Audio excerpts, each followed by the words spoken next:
and welcome back to the show. I appreciate you joining us today. We're going to have a great show today. We have a good friend of mine, Neil Jacobs, on from FOMO 21. We have Stephanie, our great producer here. Stephanie, how are you doing today? I'm doing great. Caught you off guard there? Yeah, you did a little bit, just a little bit. But So, it's okay. So anything happening in your world that we need to know about with Bitcoin? I'm still, what's that called? Spinning the wheel on my Fold app, getting those sats, like you say, stacking them. Stacking those sats. That's all I can afford right now. If I can remember correctly, you've been stacking those sats since February. Yes. And whatever sats you have stacked since February are now worth 110% more, because that's about what Bitcoin's gone up since then. Love that for me. Yeah, so your free sats are gaining more value every day, so that's a good deal. And I assume that's why you changed the wall to green here, because you're trying to reflect a green candle? Yes, I totally knew that reference, and I didn't learn it today. But you did, on your own, make the wall green. Yes. Well, I will take accountability for that and credit. So subconsciously, you knew. You're welcome. But everybody, welcome to the show today. We're joined by, like I said, a good friend of mine, Neil Jacobs from FOMO 21. Neil, welcome to the show. Thanks for having me. Yeah. Happy to be here. Glad to be here. I love what you're doing with FOMO 21. There's a lot of stuff you're doing. I want to go over that. But before we go over anything, how about give us real quick a short bio so people know who you are? Sure. So my name's Neil Jacobs. I am the co-founder of FOMO 21, which is a Bitcoin merchant apparel company. I also work for Swan, and I am the head of brand engagement. I do a lot of marketing, social media, operational stuff at Swan, and that's fairly new. Happy to be working there. And yeah, so I'm from Florida originally. Went to the University of Florida, go Gators, and then went into the fiat world as an accountant, a CPA. And for years, I knew it's not where I really wanted to be. I wanted to try to, make a difference in the world. As Michael Saylor likes to say, try to make the world a better place. And I thought for a while that politics might be that for me. That turned out to be not very pleasant. And then in 2019, I started really being public facing when it came to Bitcoin. I first discovered Bitcoin back in 2013 when a friend of mine told me he was using Bitcoin to buy some weed. And I was like, oh, this is interesting. I wasn't looking to buy any drugs or anything, but back then I found Coinbase, because that was really the only thing that existed at the time. Bought a little bit of Bitcoin for $120 per Bitcoin. I don't still have that Bitcoin today, if any of you were curious. But then it saw it like triple in value, and I sold it because I was like, hey, I'm getting out of this. I think it ran up to 1,200 that year and then crashed back down to 200.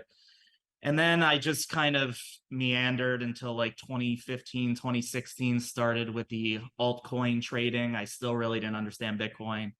But then by the end of 2017, I was kind of burnt out with the whole trading game. And I never bought another altcoin again after that. And I started really learning about Bitcoin in 2019. I started listening to a lot of podcasts.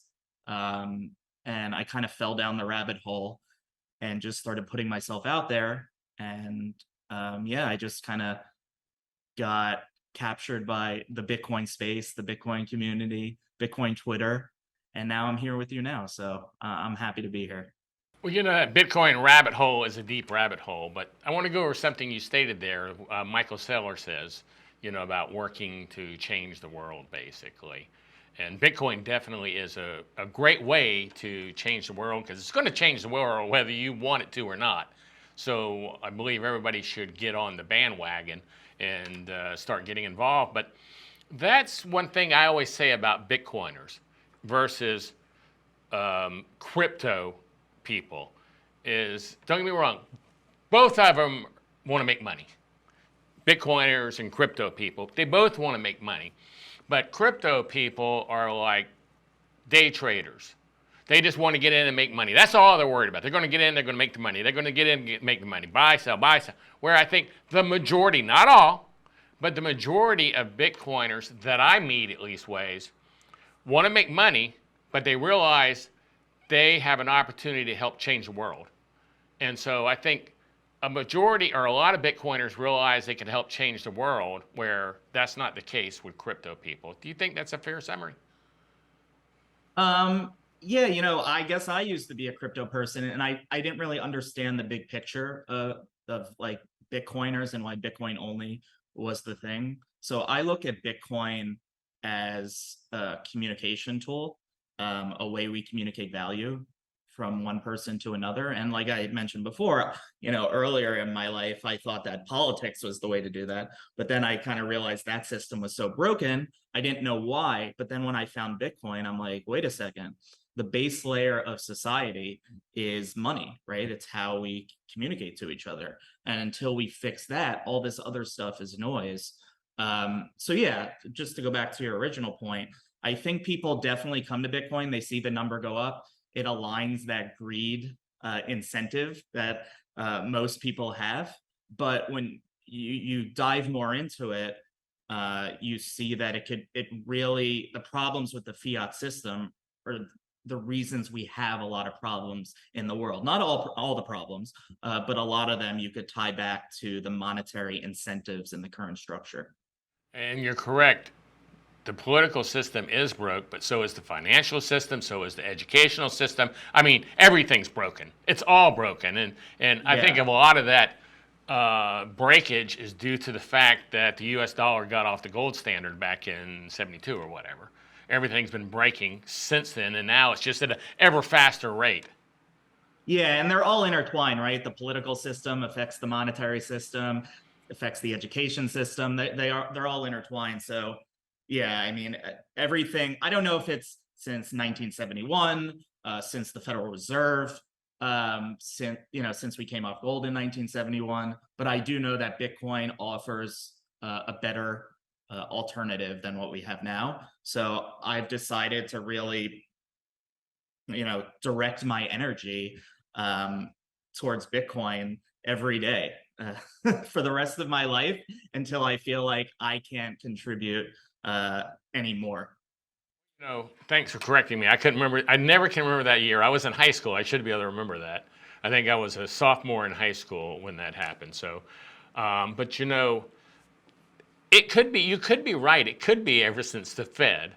I think talking about the Fed, I think Andrew Jackson said the greatest thing he did as a president was end the Fed. I could be wrong on that, but he said that was the best thing he ever did. But it came back. It's like a hydra. I don't know if you could. Anything that involves like money creation where no work was put in, it's really like debt. It's like credit creation is really kind of the problem with our system. And hopefully Bitcoiners can usher in a system where we don't have these kind of fractional reserve type lending and things like that. Yeah, I think that's a major problem too, that most people don't even realize what's going on with fractional reserve lending. I think if people knew, or the majority of people, if they understood the banking system, they would all revolt. They'd say this is just not right. It's so complicated. No matter how many times it's been explained to me, I still couldn't like fully explain it to someone else. And it's really funny because a lot of people who aren't into Bitcoin, they're either no coiners or pre-coiners. They're like, Bitcoin, it's just so complicated.